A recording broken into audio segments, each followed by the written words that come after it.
del juzgado a la migración, parece que salió el banco por ahí, parece. Y dice el profeta, se acabó el negociado, yo no voy a llorarle más a Dios, porque ya vino una semilla, se viene la gran tormenta. ¿Me doy a entender? Ya vino una nube pequeña, no importa si es pequeña tu manifestación ahora, eso es señal que se viene algo más grande, eso es señal que se viene algo más grande. Amén.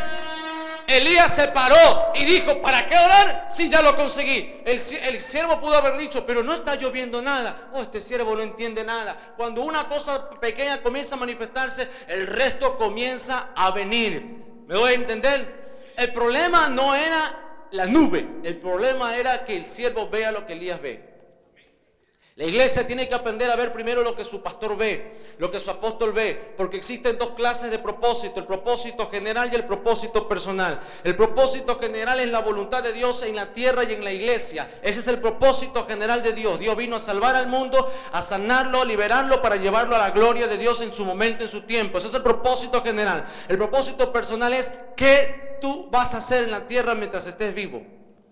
Ese es el propósito personal. Entonces, para tú entender cuál es tu propósito personal, tienes que entender primeramente cuál es el propósito general de Dios. Para que tú puedas entender cuál es el propósito general de Dios, tienes que pegarte a un hombre de Dios que aprendió a ver el propósito general de Dios. Y en este caso es el pastor de la iglesia. Si aprendes a ver lo que el apóstol ve, aprendes a oír lo que el apóstol oye, si aprendes a caminar con él, entonces Dios te va a revelar tu propósito personal para que has nacido aquí en la tierra. Toda persona que nunca entendió este principio de la autoridad y de la gobernabilidad y de la paternidad, de ver lo que el Padre ve, andan de tour en tour, de iglesia en iglesia, de tiempo en tiempo, nunca crecen, nunca prosperan y siempre se quedan en lo mismo.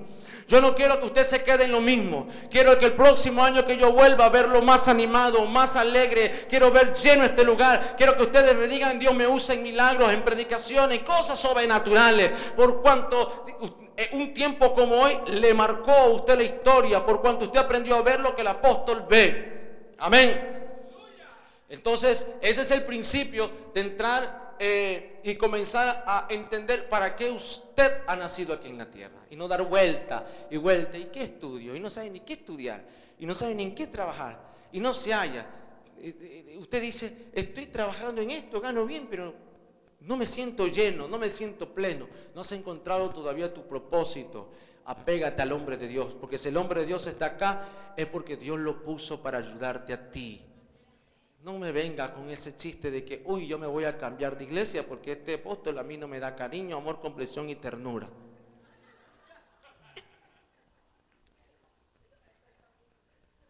No. Usted pierde tiempo. Yo cuando estaba en mi iglesia vi muchos subir al altar y vi muchos bajarse del altar. Vi muchos que ungieron como pastores y profetas, apóstoles y arcángeles. Y vi muchos que bajaron también de ahí. Y yo me quedé sentado ahí. Yo dije, yo de acá no me muevo hasta que de acá no me saquen de la silla. Alguien me tiene que jalar, alguien me tiene que levantar acá. Yo no voy a buscar púlpito. 11 años busqué púlpito y 11 años el púlpito se me escondió. El púlpito huía de mí. Cuando dije, me rindo, Señor, haz lo que tú quieras hacer conmigo, el púlpito me empezó a llamar. Ven acá que ahora te necesito. Muchos años buscando teclado, buscando música, y cuando me resigné dije yo no quiero saber nada de la música, de repente vino un maestro que me empezó a enseñar y a cantar y a tocar el instrumento, y yo no quería, pero empezó a llegar el maestro. No busques púlpito, no busques puesto, no busques ministerio, deja que el ministerio te busque a ti, que el puesto te busque a ti, que las ovejas te busquen a ti. No busques aumento de sueldo en un jefe, no lo hagas, deja que el cabezón te lo dé a ti por su propia voluntad. No busques. No lo busques, no busques a tus padres que no conocen a Cristo y que no entienden nada, no lo busques, déjalo que solito te busquen a ti. Mi papá y mi mamá no entendieron nunca nada, me botaron de la casa cuando me convertí a Cristo, y cuando me casé con mi esposa, hija de pastor, no quisieron saber absolutamente nada de mí. Y ahora ellos son los que están pendientes de mí, orgullosos de que el único hijo sea pastor, predicador y ande en las naciones. No los vayas a buscar tú a ellos, déjalo que ellos solo te busquen a ti, porque cuando ellos te buscan a ti, ellos te van a decir, ¿y cómo es esto? Explícame. Y es más fácil poderles explicar el evangelio que cuando tú los vas a buscar y les vas a intentar meter y forzar. No van a entender nunca nada hasta que hay un tiempo y una atmósfera propicia. ¿Me dice amén? Bueno, entendiendo esto, vamos a hablar ahora sí la palabra del Señor. El libro de Jeremías, capítulo 1, versículo 11. Libro de Jeremías, capítulo 1, versículo 11.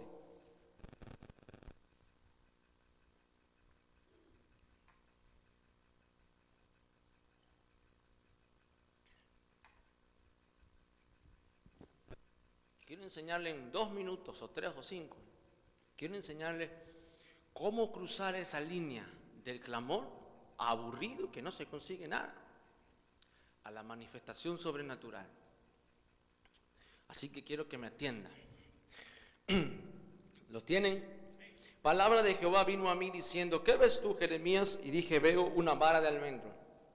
Versículos más anteriores vamos a encontrar el llamado de Jeremías, que dice que Dios se le revela a Jeremías y le dice a Jeremías: yo te llamé por profeta a las naciones. Y a Jeremías lo llama cuando era un niño como de unos 7, 8 años.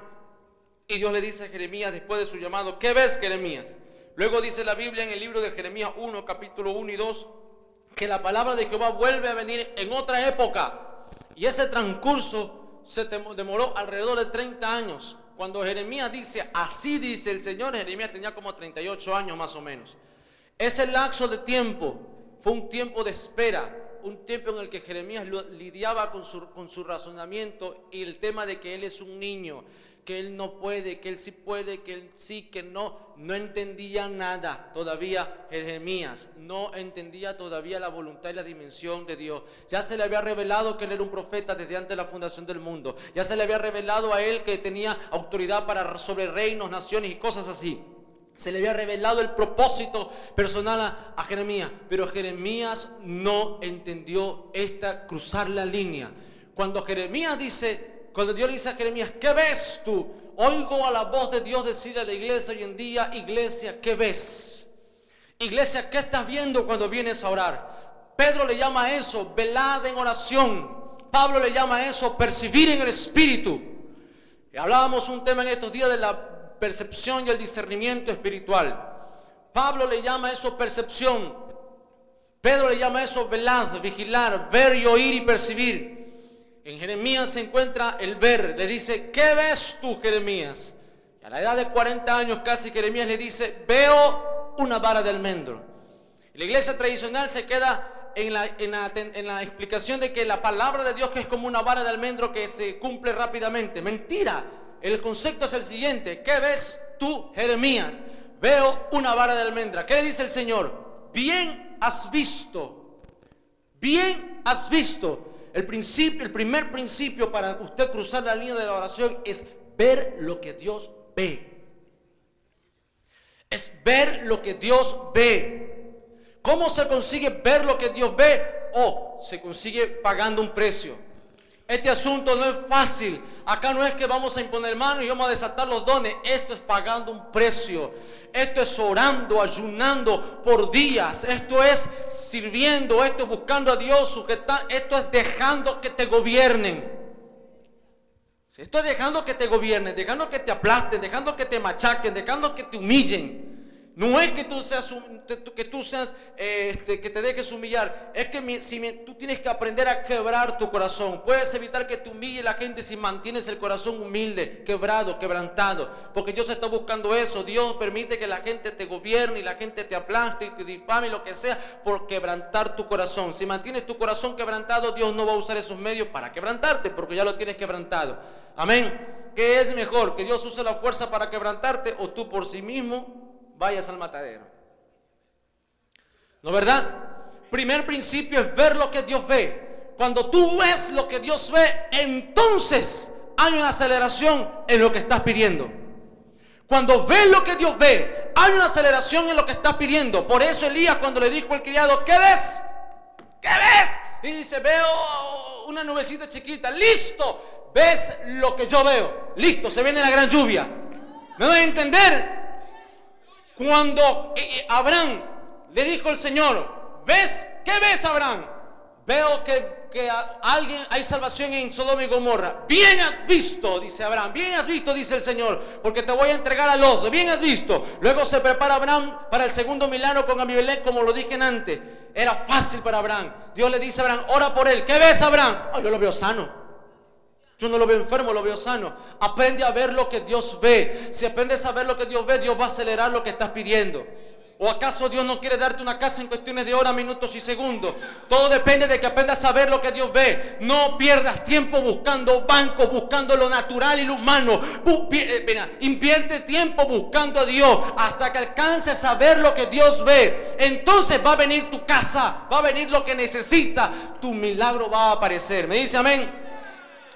Tienes que aprender a ver lo que Dios ve. Este principio lo aprendió Jeremías. Luego Ezequiel en el capítulo 37, vamos a Ezequiel 37, vamos a segundo. Ezequiel 37 dice lo siguiente, versículo 1: la mano de Jehová vino sobre mí y me llevó en el espíritu de Jehová y me puso en medio de un valle que estaba lleno de huesos secos y me hizo pasar cerca de ellos por todos alrededor, y aquí que eran muchísimos en la faz del campo, por cierto secos en gran manera. Y me dijo: hijo de hombre, ¿vivirán estos huesos? Y dije: Señor Jehová, tú sabes. Entonces me dijo: profetiza sobre estos huesos y dile: huesos secos, oíd palabra de Jehová. Dos principios encuentro aquí escritos en la Biblia. Número uno, lo que leímos en Jeremías, aprender a ver lo que Dios ve. Número dos, en lo que dice Ezequiel, aprender a oír lo que Dios dice. Dice: profeta de Dios, ¿crees que vivirán estos huesos? Dios está negociando con el profeta. Si el profeta le dice: no creo, Dios se va a buscar a otro con quien negociar. El profeta le dice: Señor, yo no entiendo de esto de milagro, pero tú lo sabes.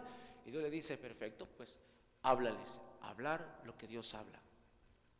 Profetiza y diles a estos huesos. ¿Qué fue lo que ocurrió, iglesia? Después de que él oyó lo que Dios dijo y habló lo que Dios habló, ocurrió un milagro.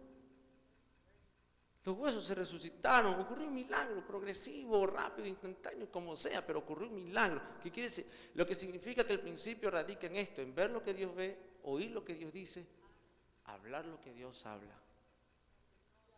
Pero todo comienza con un lugar secreto. Mateo capítulo 6, versículo 6. Mas tú cuando ores, entra a tu aposento y ora a tu Padre que está en lo secreto. Y si tu Padre que está en lo secreto, que te está esperando, te recompensará en público. La idea acá es cómo oírlo a Dios, cómo verlo a Dios y cómo hablar como Dios habla. Tienes que acercarte a Dios, pues, para que se te pegue lo de Él a ti.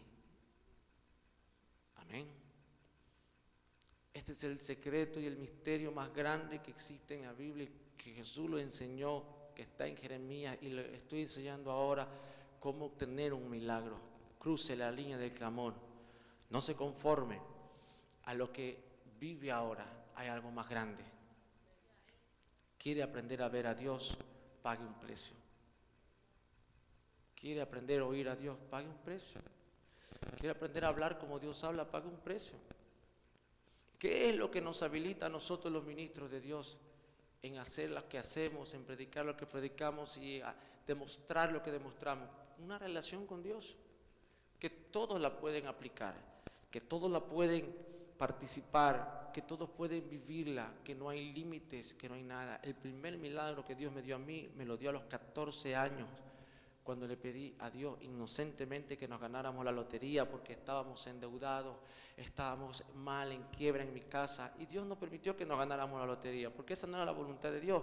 Pero Dios vio mi intención, Dios vio mi relación, Dios vio mi deseo, e hizo que mi papá se ganara como $30,000, un dinero. Dios me respondió, 14 años. Por eso yo digo a los jóvenes que están aquí, no hay nada imposible para nadie. Dios puede usar al más chiquito, como puede usar al más grande y al más viejo, porque Dios no tiene límites. Y dice, pero el secreto está aquí. Jaime, quiero que me ayudes por favor con el teclado. Aquí voy terminando. El secreto está aquí. Él dice lo siguiente, y dice, y me llevó en el Espíritu. Me llevó en el Espíritu. ¿Cuántos de ustedes tienen comunión con el Espíritu Santo? ¿Cuántos de ustedes conocen al Espíritu Santo?